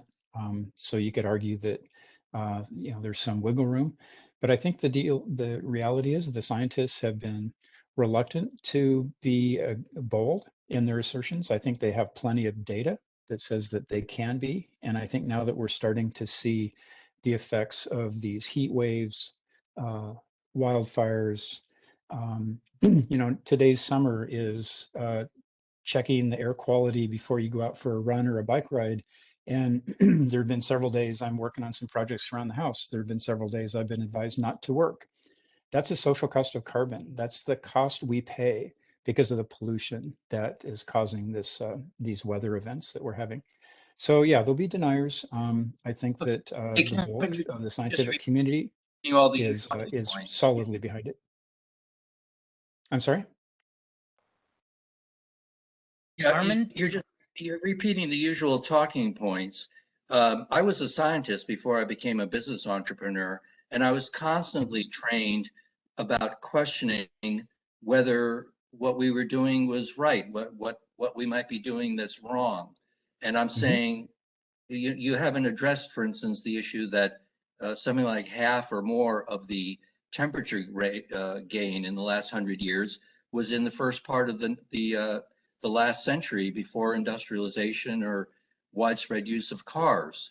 And there are very credible scientists like Cliff Moss that have said the opposite. People who are respected for a long time and then are being criticized for being so-called climate deniers. I mean, how do you know that you guys aren't wrong? That's what scientists do. They wonder whether they're wrong, and you seem to have an attitude that, of course, we're right. Well, Cliff Moss is a meteorologist, I understand by training, and he does have a divergent opinion. The majority of scientists who are trained in climate science see a strong correlation with the amount of carbon that we're putting into the atmosphere. We're not the only ones who put carbon into the atmosphere, but we do put a lot of carbon into the atmosphere. The other thing that is changing is that fracking of gas, fossil gas, has increased dramatically in the last decade or more. And in addition to groundwater pollution and earthquakes, the prevalence of methane leakage has increased. Methane is about an 87 times higher global warming potential than carbon dioxide. And the amount of methane leakage has increased. And the scientists are now telling us that they're seeing a more rapid accumulation of weather events. So Armin, the thing that your argument, I think, needs to understand, or we need to consider, is that there's a correlation between carbon in the atmosphere and the ability of the atmosphere to withhold heat on the planet. And it doesn't really matter what the sources are. The planet's getting hotter. We know that. That's undeniable. We have an opportunity to take action to reduce the amount of carbon going into the atmosphere, whether it's us or anything. It doesn't really matter. We need to reduce that, and science says that that will make a change in the outcomes that we're seeing. So regardless of how many scientists, and the majority are in agreement with the position that I'm espousing, even if there's some deniers or those who have follow a different set of facts, the reality is we have an opportunity to make a difference, and that's what I'm suggesting that we work together to do. Well, Cliff Moss nor I are denying that the planet is warming. Maybe it is, maybe it isn't. Maybe it can be reversed, maybe it can't. Maybe it's been man-caused, maybe it hasn't. But you still haven't addressed, for instance, why a significant part of the temperature change was before industrialization.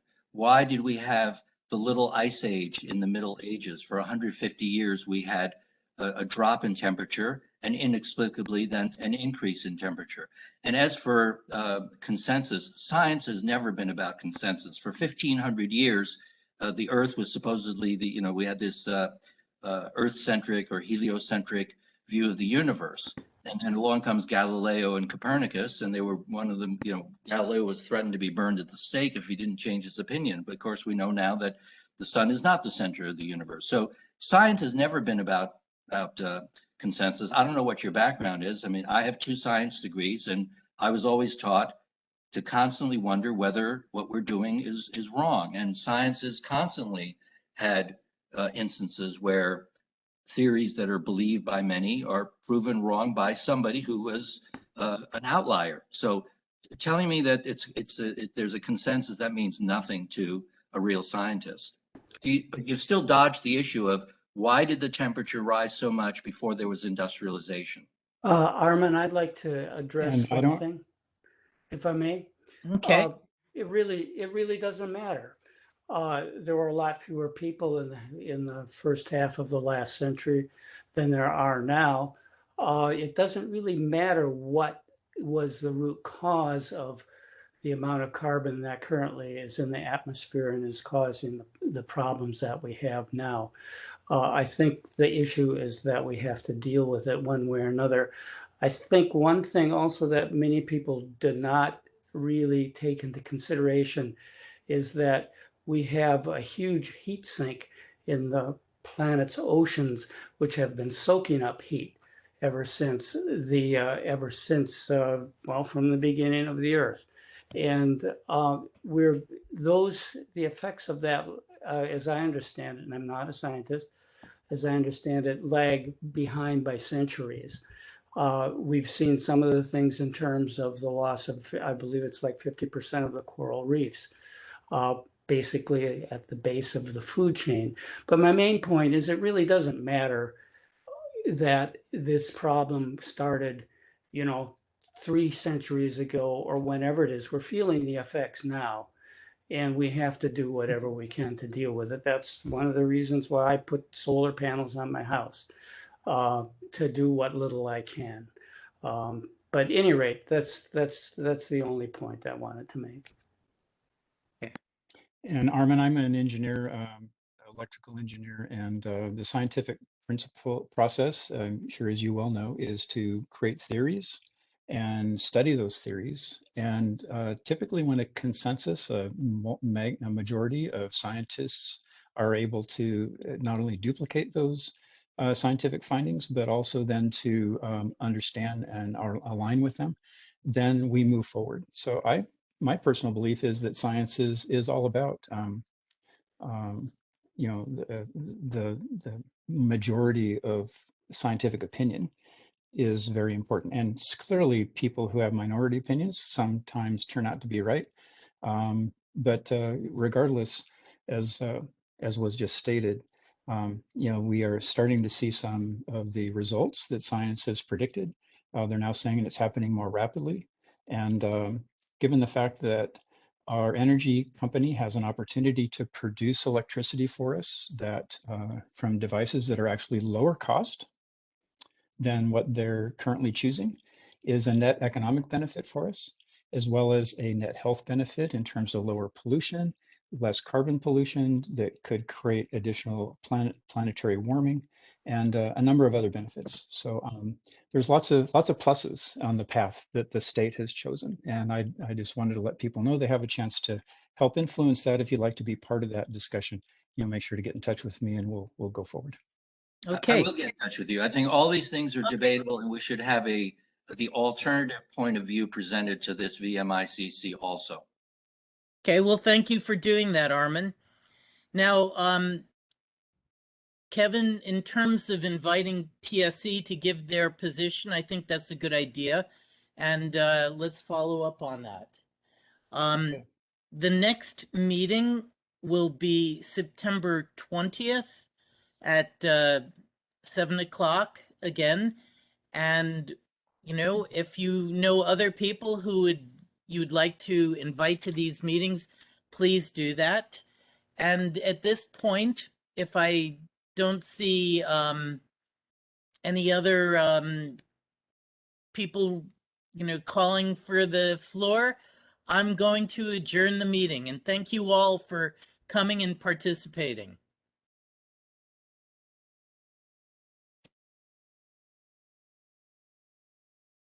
Thanks, everybody. Thanks, bye. Okay. Bye-bye. Thanks, David. Bye-bye.